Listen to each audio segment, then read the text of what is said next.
ಅಲ್ಲಿ ಕಾಣ್ತಿದೆಯಲ್ಲ ಅದೇ ಚನ್ನರಾಯನ ದುರ್ಗದ ಕೋಟೆ ವಿಹಂಗಮ ನೋಟ. ಇದು ವಿಷ್ಣುವರ್ಧನ ಅಭಿನಯದ ಬಂಗಾರದ ಜಿಂಕೆ ಸಿನಿಮಾ ಶೂಟ್ ಆದ ಸ್ಥಳ ಇದು.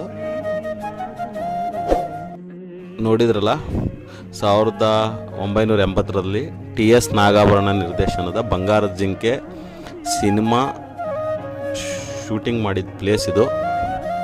ಇದೇ ದೇವಸ್ಥಾನದ ಎದುರಿಗೆ ಶೂಟ್ ಮಾಡ್ತಾರೆ. ಇಲ್ಲೆಲ್ಲ ಸರೌಂಡಿಂಗ್ 70% ಮೂವಿ ಶೂಟ್ ಆಗಿದ್ದೇ ಈ ಚನ್ನರಾಯನ ದುರ್ಗದಲ್ಲಿ.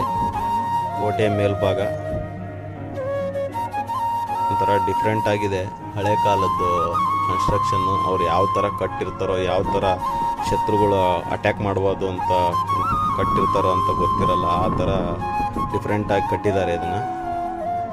ಈ ಬ್ರಿಟಿಷರು ಬೆಚ್ಚಿದ ಕೋಟೆಗಳಲ್ಲಿ ಅಂದರೆ ಹೆದರ್ತಿದ್ರಂತೆ ಕೋಟೆ ಬರಬೇಕು ಅಂದರೆ. ಅಂಥ ಕೋಟೆಗಳಲ್ಲಿ ಚನ್ನರಾಯನ ದುರ್ಗದ ಕೋಟೆನೂ ಒಂದು, ಇನ್ನೊಂದು ಚಿತ್ರದುರ್ಗ ಕೋಟೆ, ಮತ್ತೊಂದು ಮಧುಗಿರಿ ಕೋಟೆ.